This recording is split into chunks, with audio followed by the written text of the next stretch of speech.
Welcome back, welcome back. Alright, the goal today is to find Game Freak's most statistically unloved Pokemon. Maybe one of you will feel bad and like this Pokemon more. Although that wouldn't affect the statistic, because I'm going to be basing it on the actual games. If you want to know the most unloved Pokemon by the fans, it's Silcoon. It got no votes in a 2020 Google vote. That poll's super flawed though. So it starts with picking your favorite Pokemon from each region. Makes sense. An easy way to cut away the fat and get to the good stuff, right? Except there's no second poll where you vote between the top 5 from each region. Is it really a coincidence that the winner of the poll came from a region with the least amount of Pokemon? 72. That's less than half of some of the other regions. This list is even less reliable when it comes to finding the least popular Pokemon. But we need to get back to Game Freak. Now, parents are supposed to lie and say they love all their kids equally. My parents did it all the time. However, Game Freak isn't that type of parent. When's the last time you asked Psyduck how school's going, Game Freak?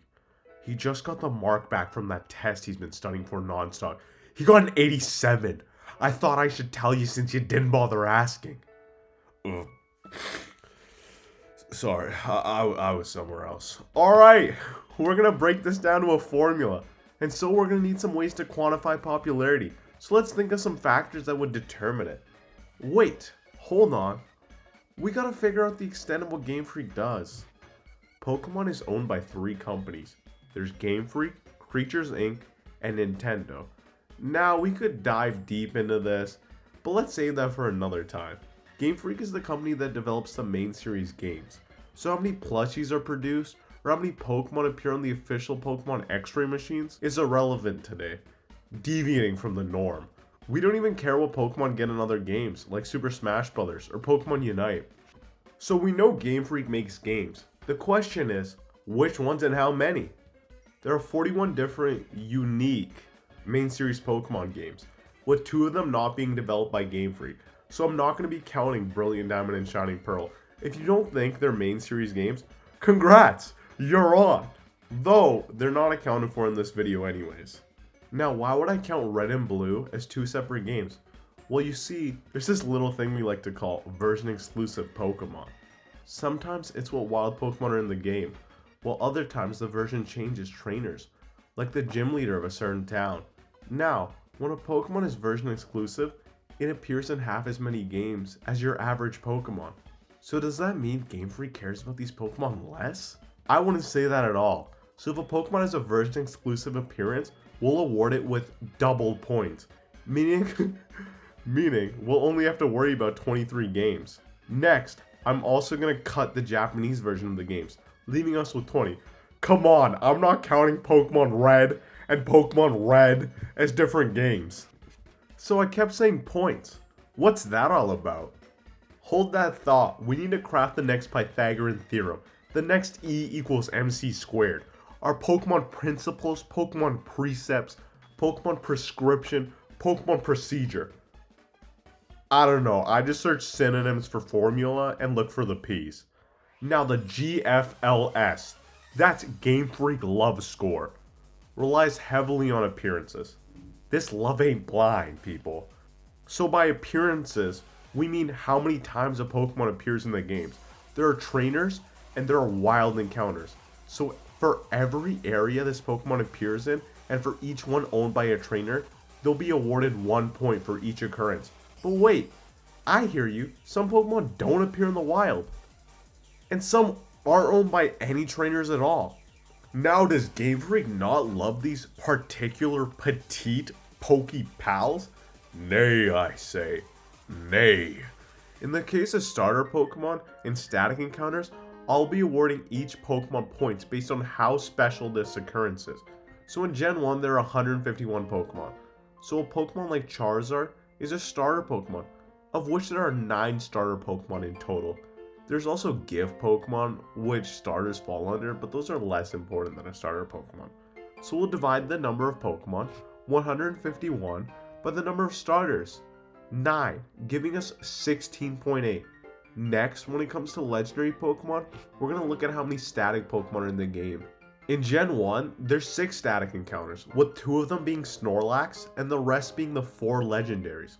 So in Gen 1, that would earn you an extra 25.2 points.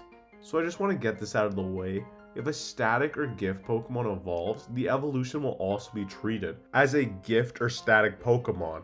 Now, as you know, Pokemon has introduced a bunch of gimmicks, such as alternate forms, Mega Evolutions, G-Max forms, special Z moves. When it comes to Mega Evolutions, for example, they introduced 48 Mega Pokemon, and at the time, there were 721 Pokemon total. So, that's 15 extra points. 30 if you're Charizard or Mewtwo. Next, let's move to the trainer aspect. Not every trainer is built the same, right? Or plays an equal role. Of course not. We have special trainers like rivals, gym leaders, champions. For this section, I'll be using research conducted by Reddit user. It's on the screen. I don't want to butcher the name of someone whose research I'm using. Now, is their list perfect? I don't know. I didn't double check. They could have just made these numbers up. But according to them, there are 338 battles in Red and Blue. So, since there's only 8 gym leaders, any Pokemon used by them will get a large boost. 338 divided by 8 is 42.3. So, Driving Flash hit.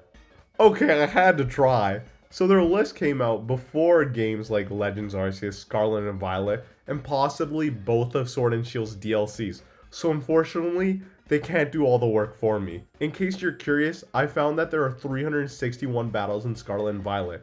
I included all the Titan battles and the multi-battles in Area 0. Despite them being wild Pokemon, they're still mandatory. Also the Lechonk catch tutorial, since it meets all the criteria as those events. So the next thing I'm going to do is show you guys the process. Let's pick 2 random Pokemon and tally up their scores. Let's go with Trubbish. He's a good little guy whose score shouldn't be too outrageous. And the channel's Comma G, as in comma garbage. I mean, the logo's a trash can. It's kind of perfect. And someone who's more of a heavy hitter is our second option. And it doesn't get much heavier than Snorlax. Not a body shame, of course. We love him on who's rotund while feeling self-assured. So Trubbish appears in 17 different locations throughout the games. And he's used 24 times by trainers, mostly janitors, giving Trubbish a score of 47. Whoa! Way to go, Trubbish! Round of applause, people. Now let's talk Snorlax, appearing 18 different times, 9 being static encounters. It's used 30 times by trainers, with 3 champion battles and 14 rival battles, on top of an additional score of 40.5 for its signature Z move, and 27.2 for its G-Max form. We get a score of, drumroll please, 609.9. Trubbish lost. I'm gonna need to sit down for a minute or stand up. So you've probably realized at this point, the system is flawed. The old Pokemon have a huge advantage. This formula is going to show a huge bias for Gen 1. Then it clicks. Everything starts to clear up. That math problem you've been stuck on, can hardly call it a problem at this point. All of a sudden, you know why she's not into you. She's into Kevin. And you know why she's into Kevin. He's smart, hardworking, good looking, and genuinely kind. But for some reason, this doesn't bother you.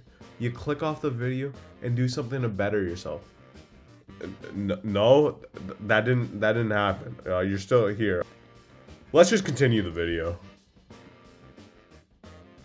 Now all we have to do is plug in the formula for 1009 Pokemon. What kind of idiot would do all that? This is where I cut to the fact that I did it. Wrong! Why would I do that? Analyzing Charizard for this video is like trying to confirm a kid born a week ago isn't Jack the Ripper. I don't think asking him what he was doing on the morning of September 30th, 1888 is entirely necessary for solving the case. So instead, I'm going to be looking at the prime suspects. Those Pokemon that don't get the new forms, don't get express shipped to every region, and aren't the aces of champions. So to find our real suspects, let's look for Pokemon who've only appeared in one region, don't have multiple forms, and aren't used by any important trainers. That leaves us with Pick-a-Peck and its evolution, and a whole bunch of Gen 8 and 9 Pokemon, as you'd expect. Now, can I just say, this guy deserves to be an all-time great. Like, this Pokemon is like Lumineon levels of forgettable, but at least people remember Lumineon for being forgettable. Kind of oxymoronic when you put it that way. But let's get to it. Here are all of the Gen 8 and 9 contenders. None of these Pokemon are used by important trainers or have multiple forms. After identifying our candidates, I used Cerebi and this site called mapgenie.io to find out how many average Joes use these guys. Gen 7 Pokemon were easy, but for Gen 9 I had to go through all 277 trainers on this map before figuring out I could just use the search bar. So let's get to our big winners. The unlucky Mons are, with a tied score of 0, Meltan, Zeraora, and Volcanion. A bunch of mythical Pokemon? Did I make a mistake somewhere? Has all this research on useless subjects been useless? Okay. Not all mythical Pokemon have been treated equally. Some have been given special events tied to the story of their games. Some have even gotten entire games to themselves. Even when it comes to mystery gifts, those have also fluctuated in quality so much over the years. We used to get trapped in nightmares, go to faraway islands, visit the Statue of Liberty. God bless. Now there's just ways to farm plush sales, or a little guy to slap on a movie poster, or a reason to make perilous climbs to your local GameStop. So yeah, these mythical Pokemon do have the lowest GFLS, and I'm okay with that. Alright, I know people are going to want to know who had the lowest scores outside of these mythical Pokemon, and we have 2 Pokemon who have scored 1 point, being Rabsca and Cerulege. These Pokemon don't appear in the wild, and both are only used by 1 random trainer each. So Game Freak, maybe use some of these cool designs in the game sometimes. Just a suggestion from one of your old pals, Kama G, who's been around for like 10 days. Now come on, I know it's crossed your mind. What's Game Freak's most loved Pokemon? Who does have the highest GFLS? It's honestly not interesting at all. It's the logical conclusion. You don't even need any research for this. Oh, you still want to know the answer? Just to confirm your suspicions? The answer is...